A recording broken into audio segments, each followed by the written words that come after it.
Occupational English Test. Listening Test. This test has 3 parts. In each part, you'll hear a number of different extracts. At the start of each extract, you'll hear this sound. You'll have time to read the questions before you hear each extract, and you'll hear each extract once only. Complete your answers as you listen. At the end of the test, you'll have 2 minutes to check your answers. Part A. In this part of the test, you'll hear 2 different extracts. In each extract, a health professional is talking to a patient. For questions 1 to 24, complete the notes with information you hear. Now, look at the notes for extract 1.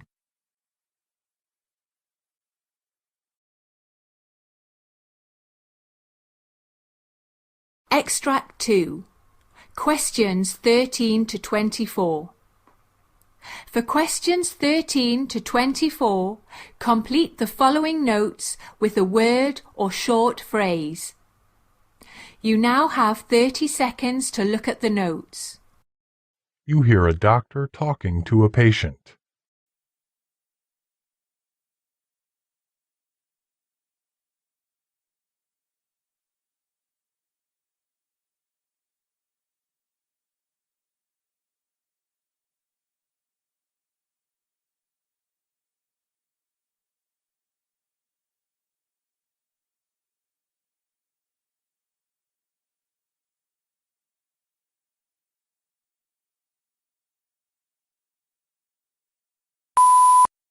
Please, tell me about your problem. Actually, I was referred for evaluation of colon cancer screening, doctor. Right. What's your age? 53 years. Do you have any complaints such as diabetes, hypertension, or any other issues? No, doctor. How is your bowel movement? I get some loosened stools and occasional constipation. Are you under any medication at present? No, doctor. Have you previously had any surgery? Yeah, I had a deviated nasal septum done in 2003, doctor. Are you allergic to any medicines? Not at all. Do you smoke or drink? Yeah, I used to, but for the past 4 years, I have dropped those habits. Do any of your family members have a history of colon cancer? No, doctor. Any difficulty in swallowing, nausea, or vomiting? No, doctor. I get heartburn occasionally. Okay, that's fine. Here, Your diagnosis report shows your blood pressure as 111/70, weight 215 pounds. Your pulse rate is 69 and respiratory rate is 18. Neck, supple, no thyroid megaly, cardiovascular. Both heart sounds are heard and rhythm is normal. Lungs are clear to percussion and auscultation. The abdomen is soft and non-tender.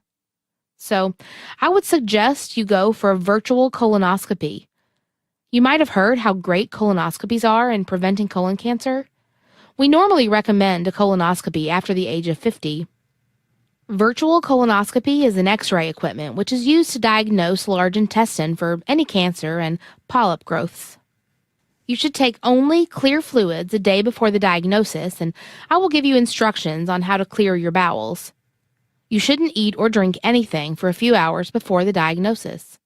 If you have an allergy to contrast material, I will prescribe medications to reduce the risk of an allergic reaction, which you must take 12 hours prior to the diagnosis. A very small tube will be inserted 2 inches into your rectum to pump air gently into the colon using a handheld squeeze bulb. This would inflate the colon to eliminate any wrinkles or folds that might hide polyps from the view. Thereafter, the table will move through the scanner, and you will be asked to hold your breath for about 15 seconds before changing your positions, a second pass that is made through the scanner. A tube will be removed once the scan is done. The entire diagnosis will usually be completed within 20 minutes. The minimal risks involved in this diagnosis process is that the inflating of the colon with air could injure or perforate the bowel. However, this happens in fewer than 1 in 10,000 patients. There's a mild chance of cancer formation from excessive exposure to radiation. Okay, doctor. I think I will go for a colonoscopy. Fine. I have explained the complete process of the colonoscopy with risks involved in the process, especially the risk of hemorrhage, perforation, and infection. Thank you, doctor.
Extract 1.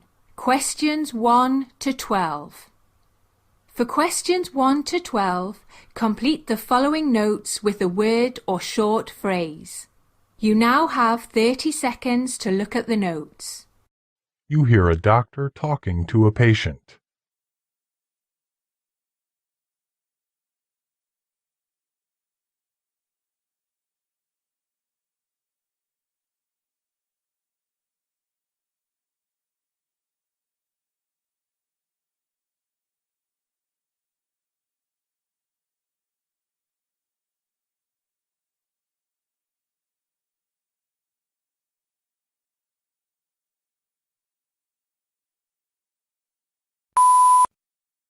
Hello, doctor. Good morning. Good morning. Tell me, what seems to be the problem? Doctor, I am a patient of I-131-induced hypothyroidism for the past 6 years and have gained weight and edema over the last 3 weeks. Your age? 57 years. I also have other complications like fibromyalgia, Crohn's disease, inflammatory bowel disease, COPD, and disc disease, as well as the thyroid disorder. Also, my abdominal girth is increasing. Plus, I have increased edema in my legs, doctor. Oh, I see. What medications were you taking? I was on Norvasc and lisinopril for years for hypertension. I also take Synthroid and thyroid hormone. Do you smoke or drink? No, doctor. I had a hysterectomy and a cholecystectomy surgery 2 years back, doctor. It seems you're allergic to IV dye, sulfa, NSAIDs, compazine, and Demerol. Yes, doctor. Do any of your close family members have thyroid disease? Yeah, my sister has Hashimoto thyroiditis and Graves' disease. It seems you've gained 20 pounds of weight during the past few weeks. Yes, I experience frequent sweats and fatigue as well. Do you feel any chest pain? No, doctor. What about your bowel movements? It is loosened, doctor. Do you have abdominal pain? No, doctor. Your blood pressure shows 140/70, and your heart rate is 84 and a febrile. You are clinically and biochemically euthyroid. Your TSH is mildly suppressed, but your free T4 is normal, and with your weight gain, I am not going to decrease the dose of levothyroxine. I will continue you on 300 micrograms of Synthroid daily. If you want to lose your weight, then repeat the thyroid function test in 6 weeks' time to ensure that you are hyperthyroid. Okay, doctor. I need to explain to you a few things about edema. For the optimal functioning of our body, the water content should be about 70%. This takes care of regulating our water balance. Our kidneys regulate the water level of our body with the help of the antidiuretic hormone called vasopressin. The pituitary gland secretes the vasopressin to prevent excessive water loss from our kidneys, to hold on the water level to ensure optimal functioning of our body and prevent dehydration. More or less, edema is a symptom of a malfunctioning of water regulation process of our body. Once our body has an adequate water level, and when our kidney excretes water, vasopressin should turn off. However, in the case of edema, vasopressin mechanism malfunctions and our body continues to retain excess water. Other than medications, what can I do to control edema, doctor? There are certain simple dietary and lifestyle choices I would suggest for you which can promote healthy elimination of excess water. One of the most prominent things you can do is to maximize your water intake through drink and food. Excessive intake of water promotes regular production and expulsion of urine called diuresis. What are all the foods I should eat, doctor? Foods such as celery, grapes, melons, spinach, carrots, and other green leafy vegetables. Similarly, try to reduce the sodium intake in your diet. High sodium always leads to excess retention of water. Beware of canned and processed foods, which are often high in sodium. Foods such as white bread, refined foods, refined sugars, pasta, and even alcohol can result in water retention. Exercise of any kind that increases heart rate is very helpful in promoting the fluid movement from the extremities to the heart, therefore reducing edema in the extremities. Thank you very much, doctor.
Part B. In this part of the test, you will hear 6 different extracts. In each extract, you'll hear people talking in a different healthcare environment. For questions 25 to 30, choose the answer A, B, or C, which fits best according to what you hear. You will have time to read each question before you listen to the audio. Complete the answers as you listen to the audio. Now, look at question 25. You hear a physician explaining the microlaparoscopic pain mapping procedure to the nurse. Now, read the question.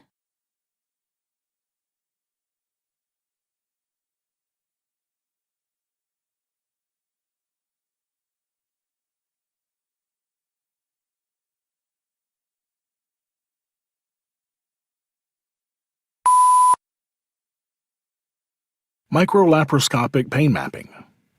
At times, finding the cause for pelvic pain becomes very difficult. This is especially true in the case of pelvic scar tissue, endometriosis, fibroids, and other problems. In a pain mapping procedure, the patient is given some strong medication to make them sleep. After injecting local anesthetic medicine into the navel, the physician will insert a small bubble of gas inside the belly and insert a laparoscope of very tiny diameter inside the belly to look around. Another small instrument is inserted lower down on the belly and used to touch organs inside after the patient awakens. While touching the internal organs, the patient will denote whether the patient is getting pain when touching specific organs. For instance, if the endometriosis is causing pain, it will be tender while touching the organ with the instrument. Moreover, when the patient experiences pain on the right side, it is difficult to make out whether the pain is in the ovary or the appendix. Therefore, pain mapping could help figure this out and help the physician pick the exact procedure.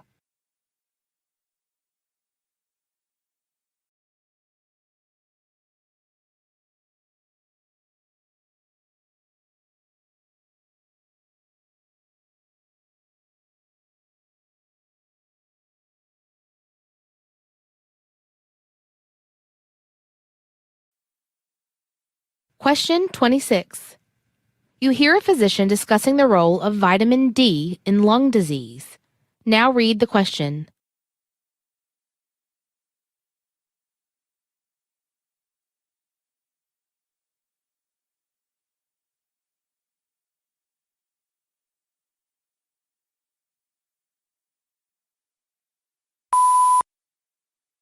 Doctor, could one kind of lung disease have its roots in vitamin D levels?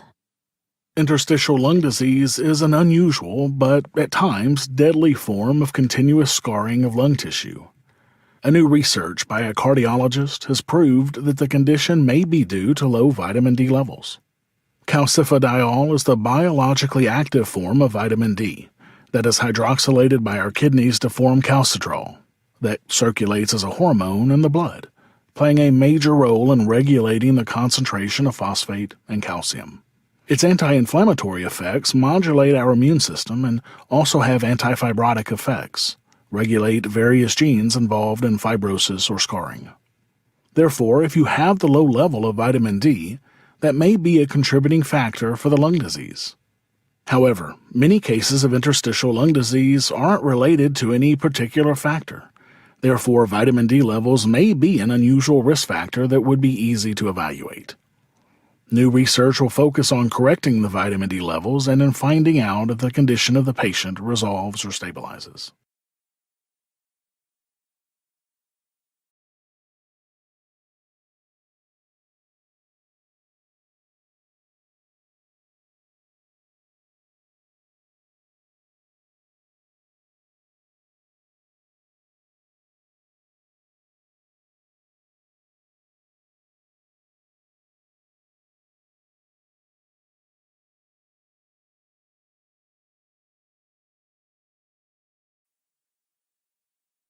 Question 27. You hear a doctor explaining the causes of pyloric stenosis in children. Now read the question.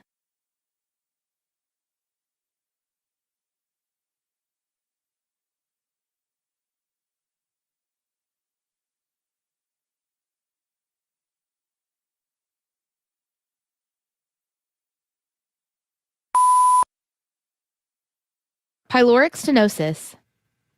When the muscles in pylorus thicken, that narrows the opening of the pylorus and prevents the food from reaching the intestine. This kind of narrowing of the lower portion of the stomach is known as pyloric stenosis. Typically, this problem occurs in newborn children between 2 to 8 weeks of age. As the pylorus thickens, the stomach opening is blocked. Therefore, the food cannot move into the intestine. This causes a patient with pyloric stenosis to vomit, which could result in several problems. Dehydration is the major problem caused by pyloric stenosis, since the regular vomiting devoids the fluids for the nutritional need of the infant. Secondarily, minerals such as potassium and sodium are lost through vomiting, making the baby weak. Mainly, the firstborn male babies are vulnerable to pyloric stenosis. Smoking or intake of tobacco during pregnancy doubles the chance of pyloric stenosis in infants. Bottle feeding is also another cause for developing pyloric stenosis. According to findings, infants giving antibiotics in the first 15 days of their birth have the greatest risk.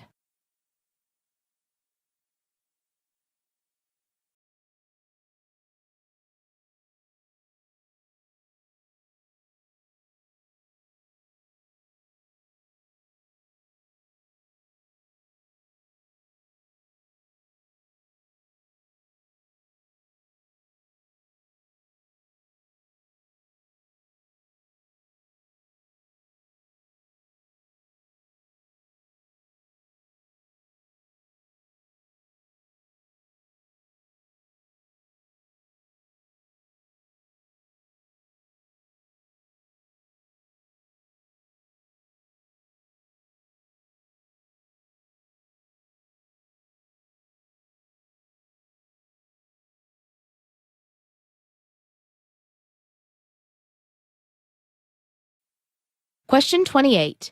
You hear a doctor explaining issues caused by increased testosterone in postmenopausal women. Now, read the question.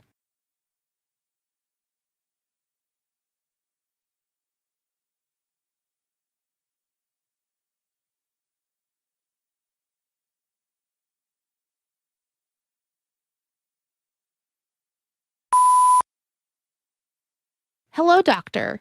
Is it essential to measure the testosterone for postmenopausal women? Well, according to research conducted by a cardiologist, higher levels of testosterone in postmenopausal women is the main cause for their cardiovascular disease. Testosterone is a type of hormone known as the androgen in the male. Therefore, a higher level of this hormone in women causes high blood pressure, adverse lipid profile, and other unforeseen health issues. Usually, testosterone becomes more dominant in women after the menopause. However, screening for hormone levels during such health conditions is not in practice at present. Symptoms of an excessive level of testosterone in a female include excess facial and body hair, deepening of the voice, acne, increased muscle mass.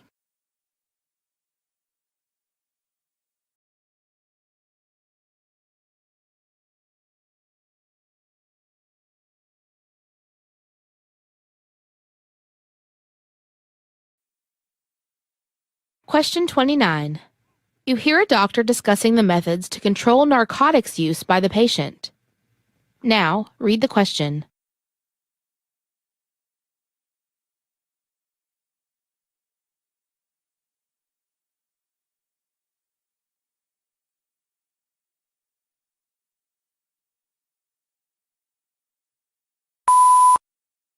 Hello, doctor. Is there a comprehensive approach to keeping pain under control, avoiding narcotics? Yes, according to a pain expert who has established a multidisciplinary pain clinic engaging physicians, acupuncturists, massage therapists, psychiatrists, and patients to kick the opioid habit. One fundamental practice followed is signing an actual contract with a patient mentioning that they will not use any kind of narcotic while they are getting prescriptions from us. Moreover, they will also not do anything outside of getting another prescription from any other provider. We will tell them that we will be randomly doing urine examination, and we tell them if they keep getting positive urine tox screens, we are not going to provide them medical services. So then they have to go and find another provider. Occasionally, we get a positive tox screen, and we confront the patients, and we warn them. If it happens next time, they cannot come to our clinic anymore.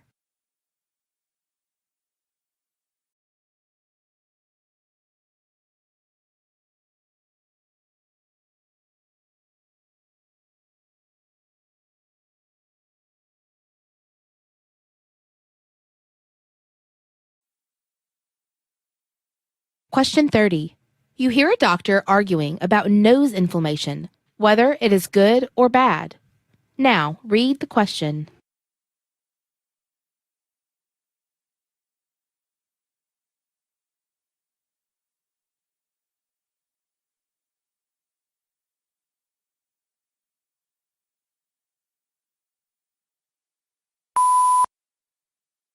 Hello, doctor. What can the nose inflammation teach us about how the human body repairs itself? We have the ability to smell things because of our olfactory system. However, according to research by an otolaryngologist, for the patients with chronic sinusitis, inflammation on overdrive compromises this system. The greatest problem in patients is just the ability to smell due to inflammation, as in the case of chronic sinusitis, for instance. It's evident that chronic inflammation is bad for the olfactory system, at least in the early stages, to begin the repairing process.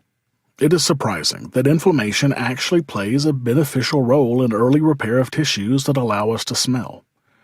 Therefore, inflammation is a normal and essential process in repairing.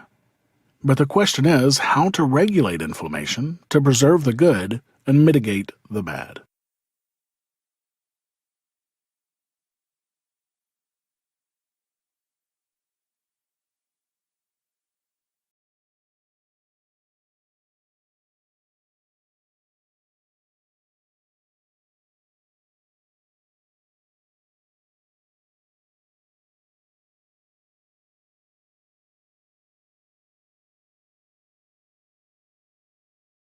That is the end of Part B.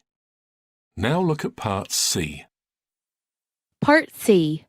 In this part of the test, you'll hear two different extracts. In each extract, you'll hear health professionals talking about specific aspects of their work. For questions 31 to 42, choose the answer A, B, or C, which fits best according to what you hear. Complete the answers as you listen to the audio. Now, look at Extract 1. Extract 1, questions 31 to 36. You hear a medical podcast on the causes and issues in leukemia patients. You have 90 seconds to read questions 31 to 36.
Hello, I'm Dr. Gonzalez, and in this podcast, I'm joined by Raman, who is a patient here at the Whittington.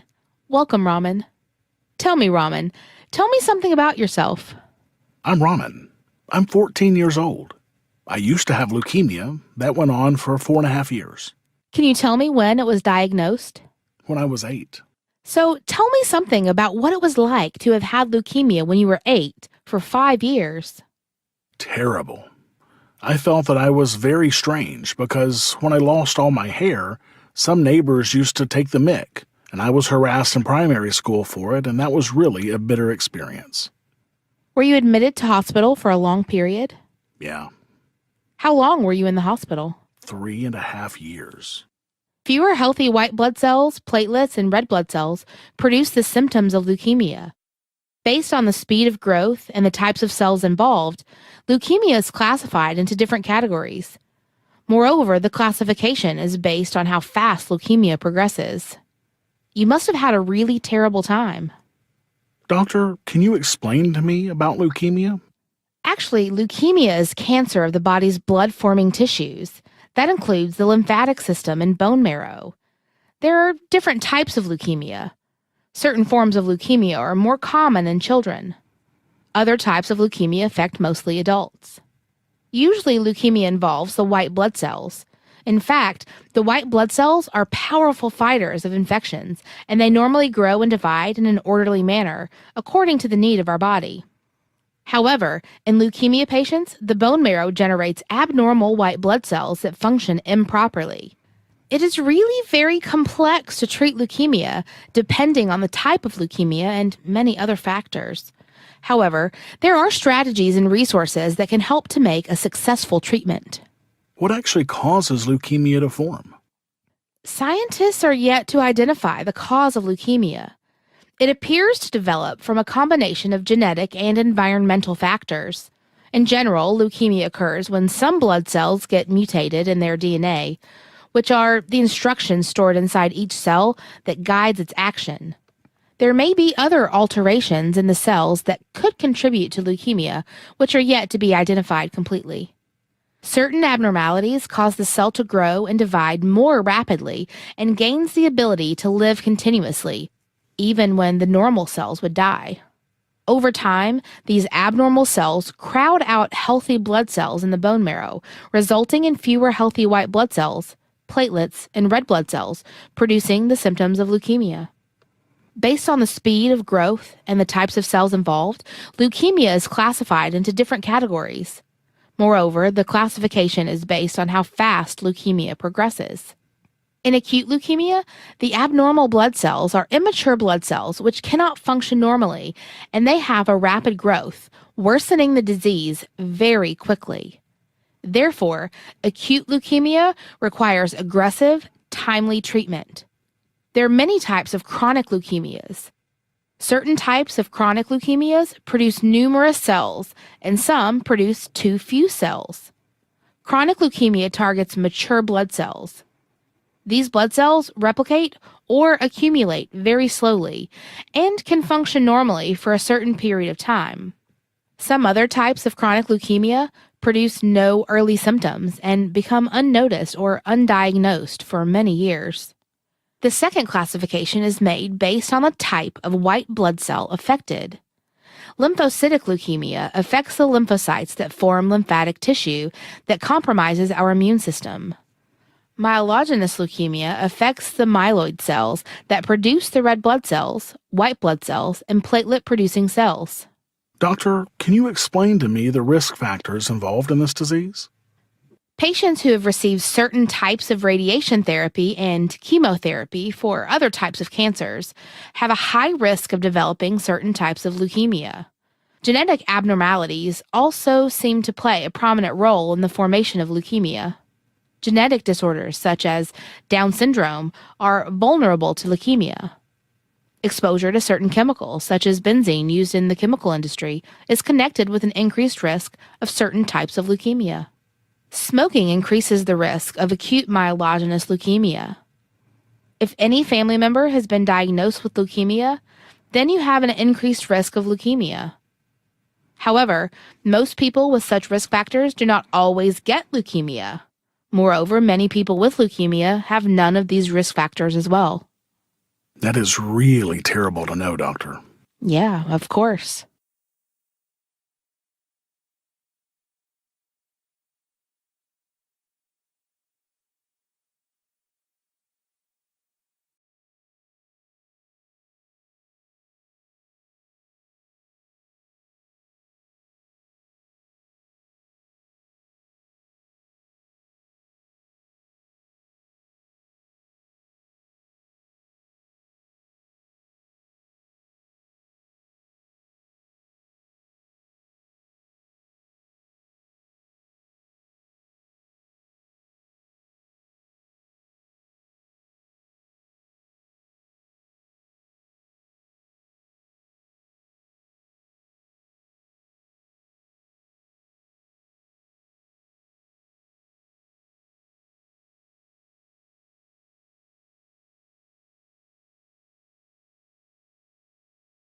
Now look at Extract 2.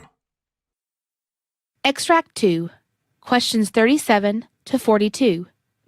You hear the guidelines given by the physician to the nurse about the diagnosis procedure of arthrocentesis. You have 90 seconds to read questions 37 to 42.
Arthrocentesis.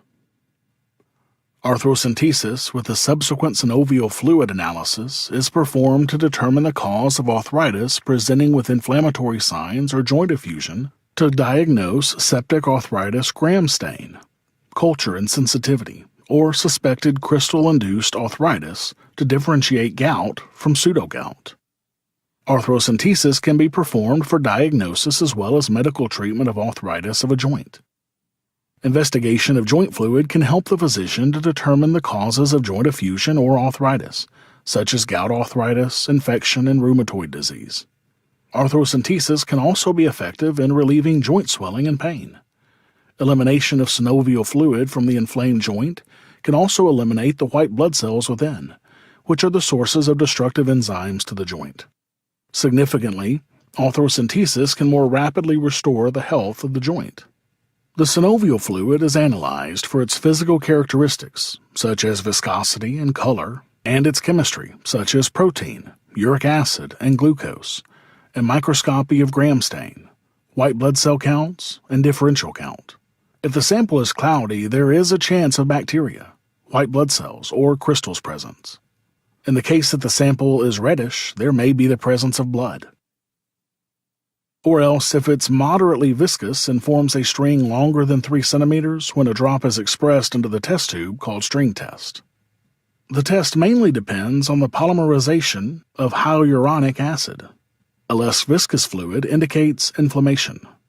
The string test will be negative, that is shorter than 3 centimeters, due to dilution of hyaluronic acid by the presence of extracellular fluid into the inflamed joint. Chemical investigation on synovial fluid includes protein, glucose, and uric acid. Glucose is considerably lower with joint infection and inflammation. There will be an increased level of protein and bacterial infection due to leakiness of the synovial membrane, due to inflammation resulting in an increased concentration of plasma proteins. With gout, there will be an increased uric acid. Microscopy. Inflammation results in an influx of white blood cells into the synovial tissue. The microscopic investigation is performed to detect red blood cells, white blood cell counts, and differential counts. This will help differentiate the most common causes of inflammatory infusions, joint effusions into septic effusions, hemorrhagic effusions, and non-inflammatory effusions. Septic effusions may be due to fungus, TB, or bacteria. Septic effusions are characterized by physical appearance. Joint fluid will be opaque. Microscopy. White blood cell counts above 2,000 per cubic millimeter and often above 50,000 per cubic millimeter. In bacterial infections, the neutrophil count is usually above 75%. A high lymphocyte count is linked to mycobacterial infection. An eosinophil count above 2% may be associated with Lyme disease. Gout, pseudogout, rheumatoid arthritis may overlap with septic arthritis explained above, are inflammatory effusions that are characterized by physical appearance. Joint fluid will be opaque or translucent. White blood cell counts above 2,000 per cubic millimeter, but not as high as septic arthritis. Usually the neutrophil count will be in the range of 50%. Bacterial cultures and negative gram stain. Polarizing microscopy displays needle-like monosodium urate crystals in gout or calcium pyrophosphate crystals in pseudogout. When gout crystals seen under a polarizing microscope are birefringent, then they display blue needle-like crystals, parallel to east-west in relation to the polarizing axis, and yellow needle-like crystals when oriented with the north-south polarizing axis. Non-inflammatory or degenerative effusions are caused by degenerative conditions like avascular necrosis, meniscal tear, or osteoarthritis. Degenerative effusions are characterized by the physical appearance of joint fluid will be clear and transparent. A white blood count will be less than 2,000 per microliter per cubic millimeter. Neutrophil above 25%. Avascular necrosis, osteoarthritis, and meniscal tears are differentiated clinically. Hemorrhagic effusions. Normally, hemorrhagic effusions are caused by trauma. Bleeding disorder such as anticoagulation, hemophilia, neoplasms, or neuropathic arthropathy. Hemorrhagic effusions are characterized by the physical appearance of joint fluid will be hemorrhagic, increased red blood cell counts.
That is the end of Part C.